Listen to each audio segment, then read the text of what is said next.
Good evening and welcome to NTD UK News. I'm Stuart Lees. Tonight's top story. Thousands of people will descend on Glasgow next week for the UN Climate Summit.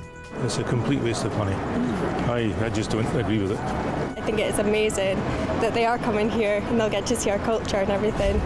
Also tonight, 4 animal rights activists climb a government building and say they're not coming down into the government to fund meat. And a whistleblower tells MPs that Facebook is making hate worse and that Instagram is more dangerous for children than other forms of social media. Facebook's own research says now the bullying follows children home. It goes into their bedrooms.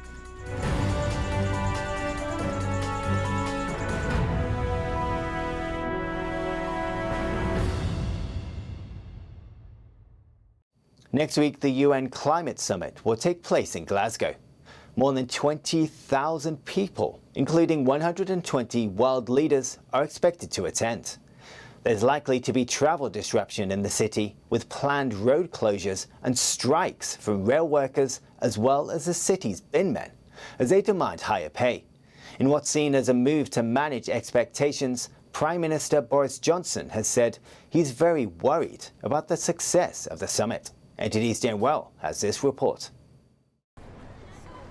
Thousands of people, including leaders from around the world, will soon descend on Glasgow for the UN Climate Summit, with 10,000 police deployed each day.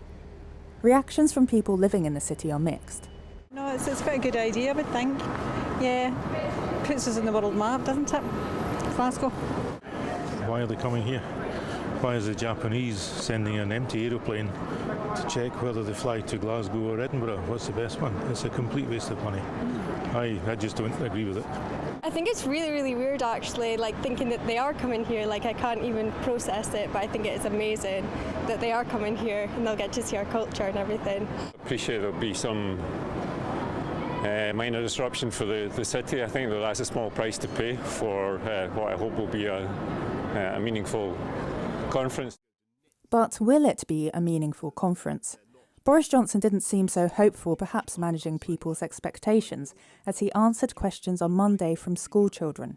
It's going to be very tough, this summit, and I'm very worried because it might go wrong, and we might not get the agreements that we need, and it's touch and go. It's very difficult, but I think it can be done. The PM says there'll be a lot of peer pressure at the summit for leaders to make pledges to cut carbon emissions. Boris Johnson says he's worried that the climate summit won't be a success, and he's probably saying that because some of the key people say they won't attend. For example, China's communist leader Xi Jinping is unlikely to be there in person, and China is the largest emitter of greenhouse gases in the world. Also, Russia's Vladimir Putin and the Brazilian president have confirmed that they're not attending. Now, we don't know if net zero policies are actually going to be effective, but during the conference, leaders are likely to commit to pricey, big government approaches to cut their emissions. Jane Worrell, NTD News, London. 4 activists from Animal Rebellion, an offshoot of Extinction Rebellion, climbed a government building in London earlier this morning.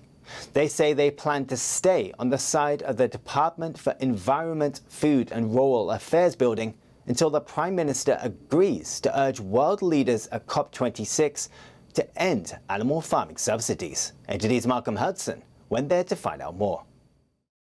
At 6 a.m. this morning, Animal Rebellion activists climbed the DEFRA office to protest against meat and dairy farming. After a 2-hour climb, they unfurled a banner calling on world leaders to invest in a plant-based future.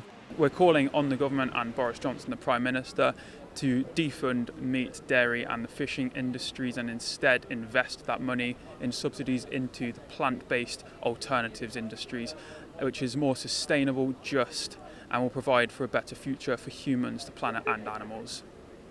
The Metropolitan Police have been on the scene all day. One officer said the protest was preventing workers from entering the building. Police abseiled down from the top of the building in the early afternoon to remove the banner.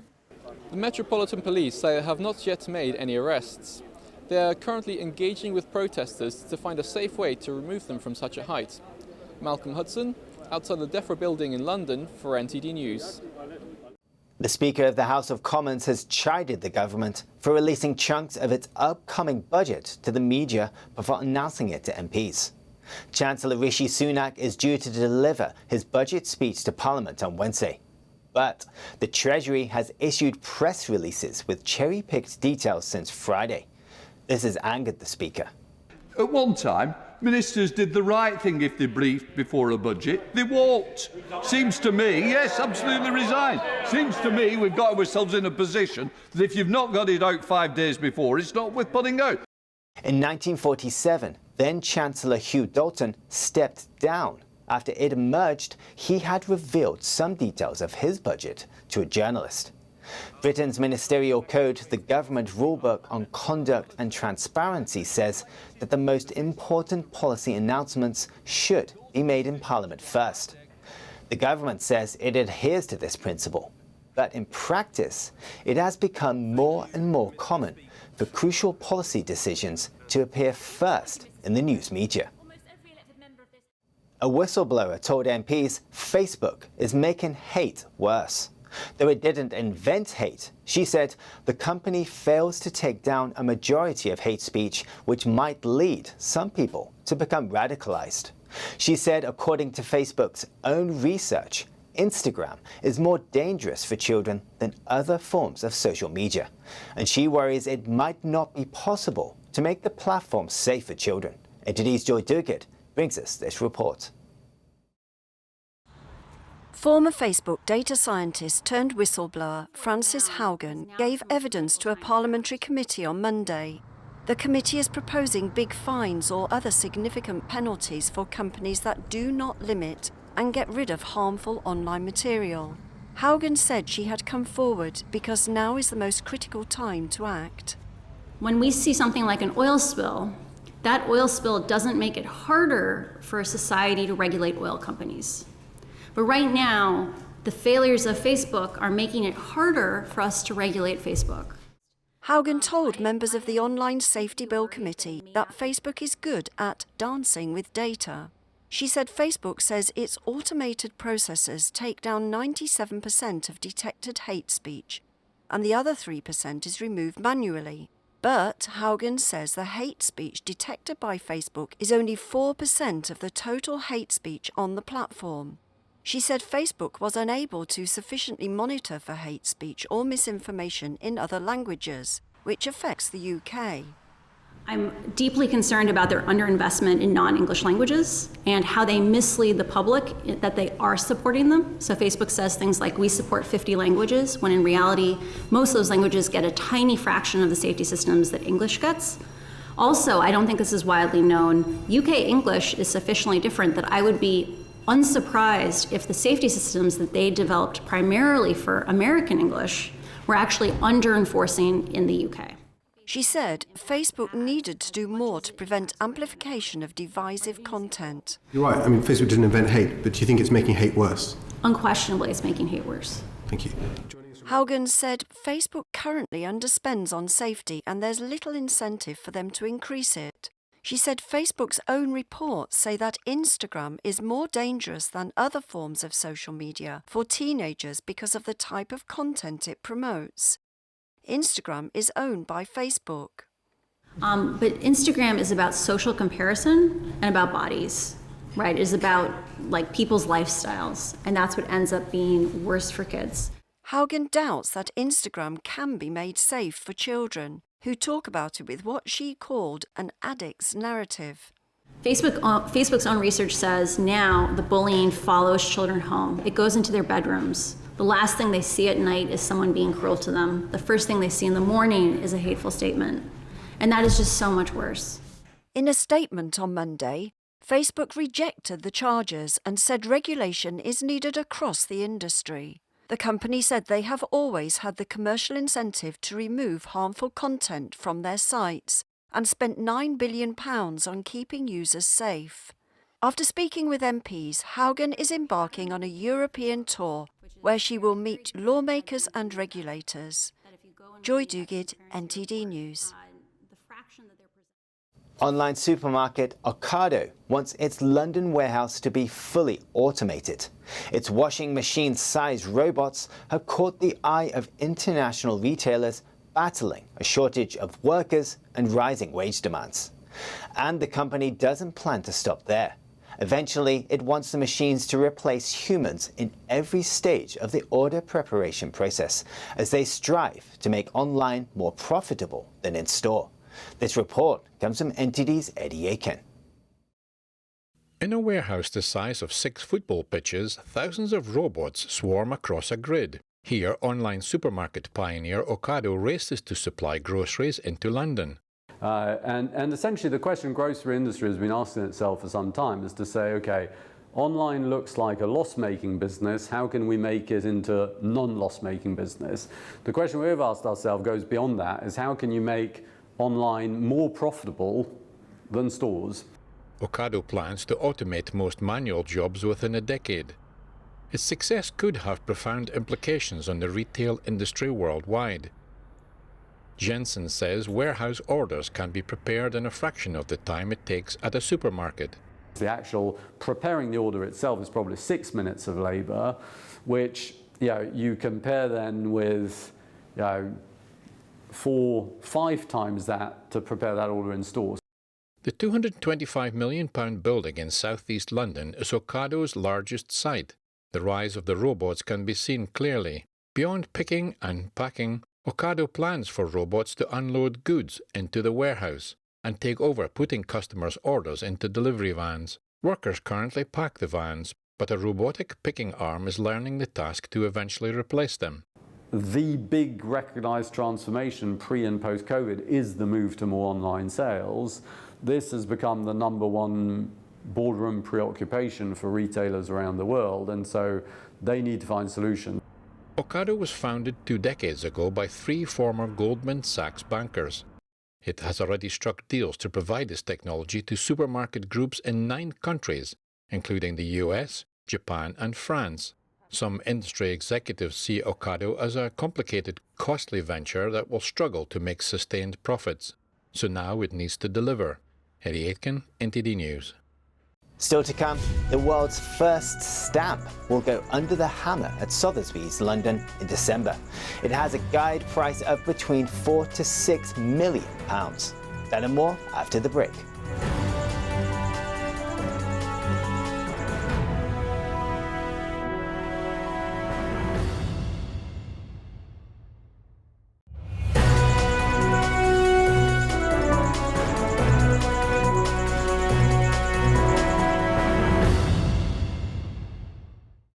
Families in France are doing all they can to cut their expenses, but the spiralling cost of electricity is squeezing some household budgets to the point of going broke.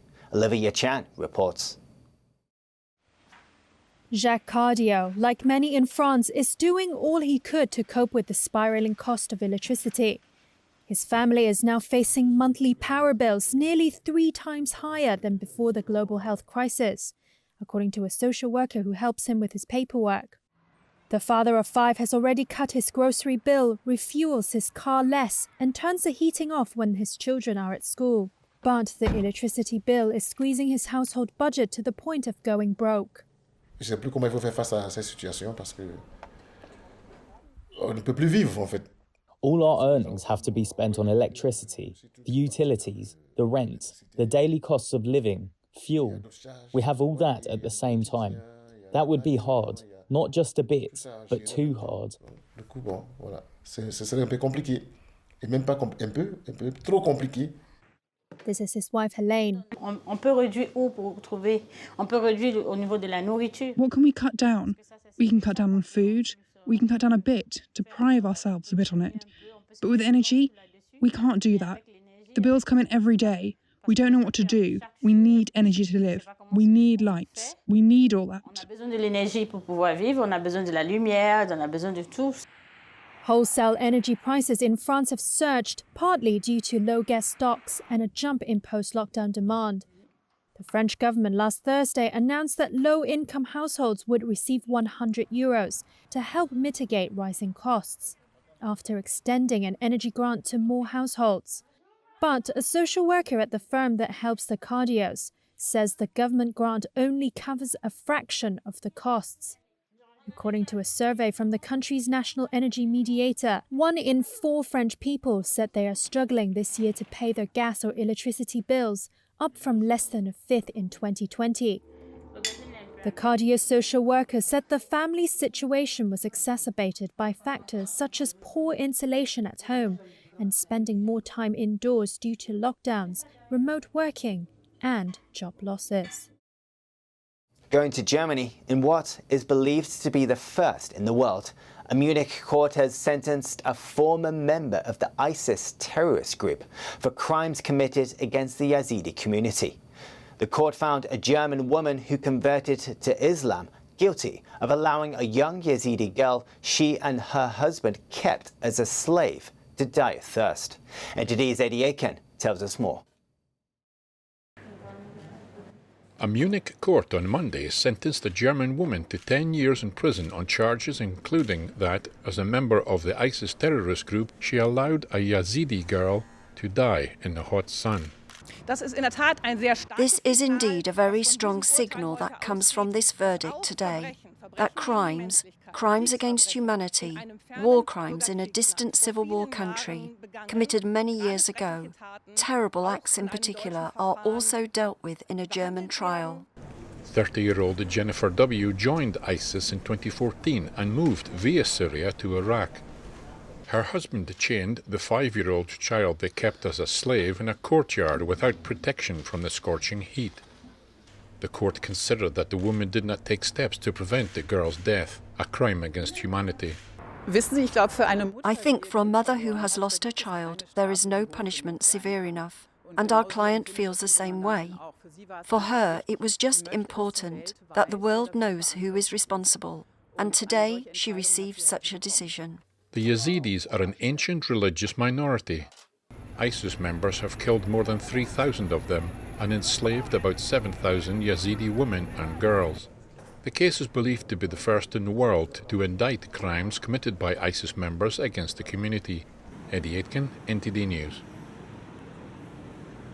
In other news, Sweden has extended its pause of the Moderna COVID-19 vaccine for people aged 30 and under due to heart-related side effects, the Public Health Agency announced on the 21st of October.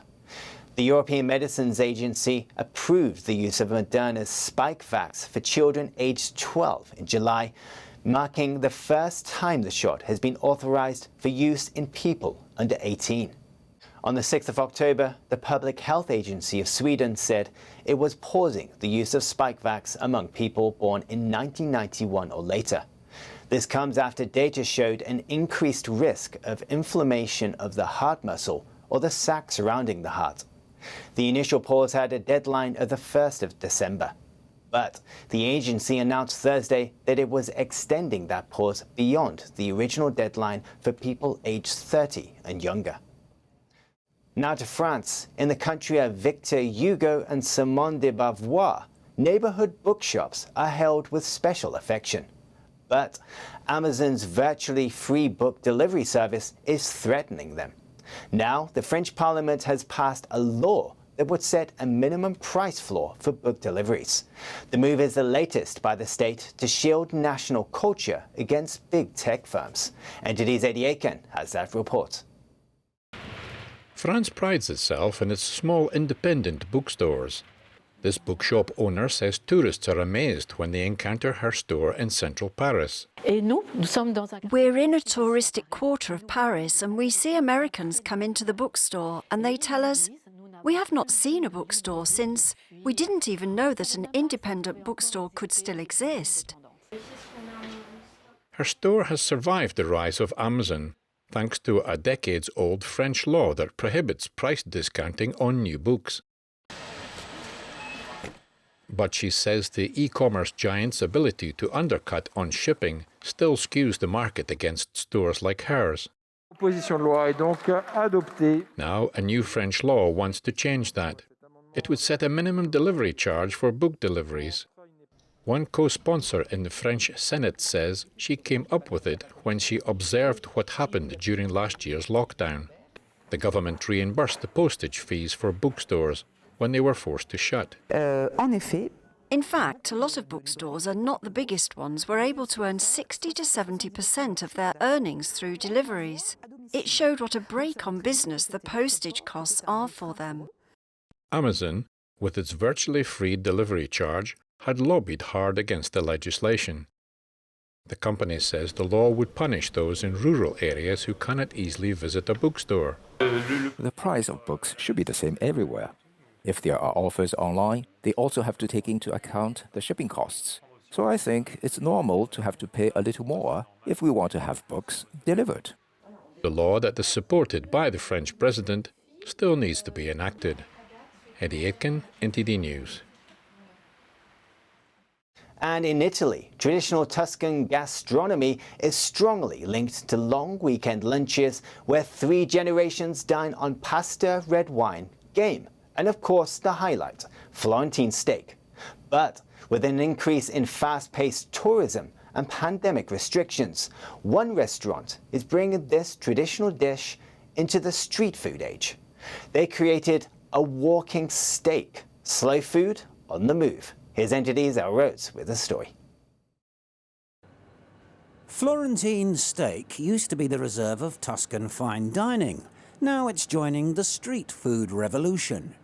Tradition dictates Florentine steak must be cooked on oak embers and served on a hot plate. But amidst fast-paced tourism and pandemic restrictions, restaurant owner Adele Vozza offers a walking steak for diners on the go. The idea of the walking steak was born some years ago when we were at the seaside and saw kiosks selling fried fish. We are a meat-based restaurant, so why not try with meat? Italy's gastronomic traditions are strict. Vozza says customers were sceptical when she launched the dish of warm chopped steak with potatoes in cardboard tubs. But they soon became curious, especially those who have a short lunch break and don't want sandwiches every day. Il cliente tipo è fondamentalmente la persona che ha poco tempo a disposizione. The typical customer is the one who does not have much time and does not want to eat sandwiches or other heavy food. O qualsiasi altra cosa, magari un po' più pesante, ha voglia di rimanere sul leggero.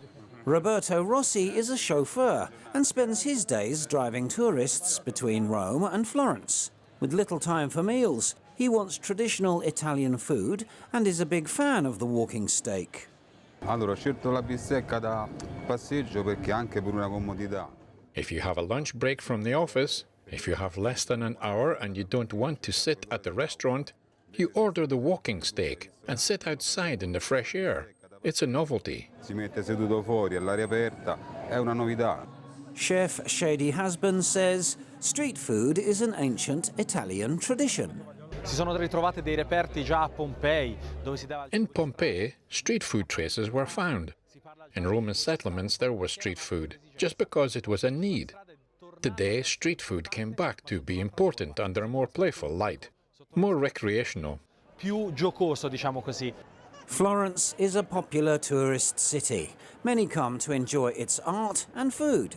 Andrea Bignello and his wife are visiting Florence from northern Italy. It's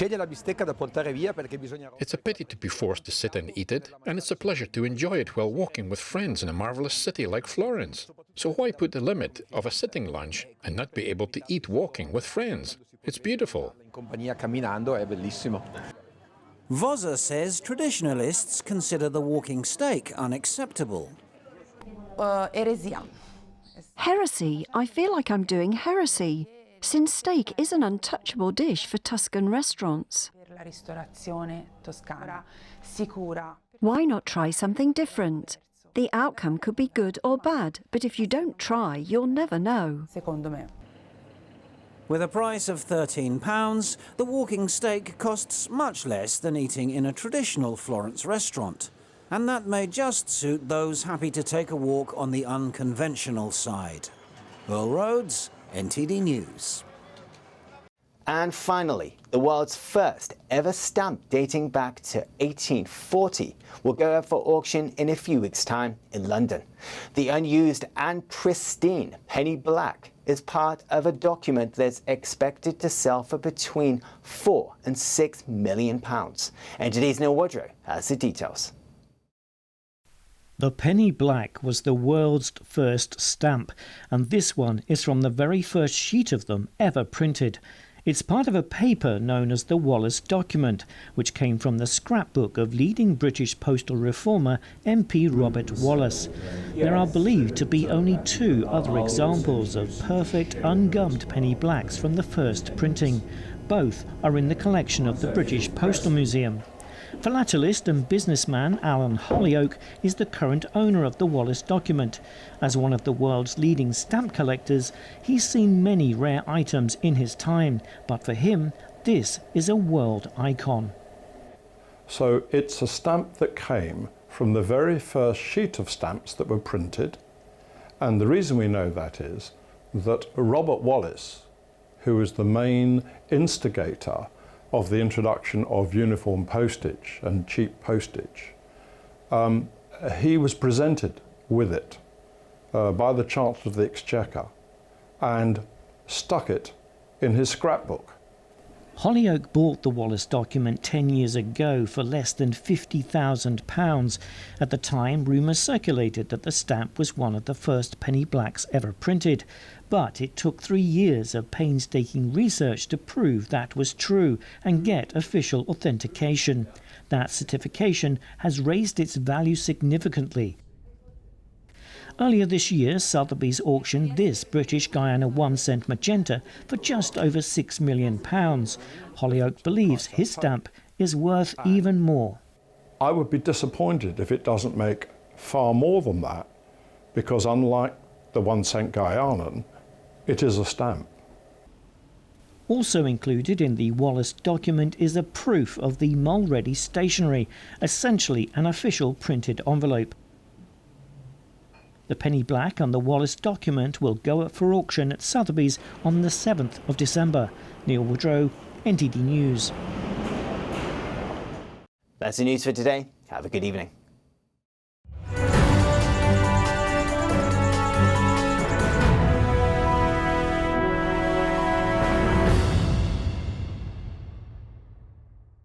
Thank you for watching our daily news show on YouTube. You can also watch our other programming on channel 190 on Sky TV or on Freeview via channel box on channel 271. In the meantime though, please give this video a like and hit subscribe to our channel. Have a good day.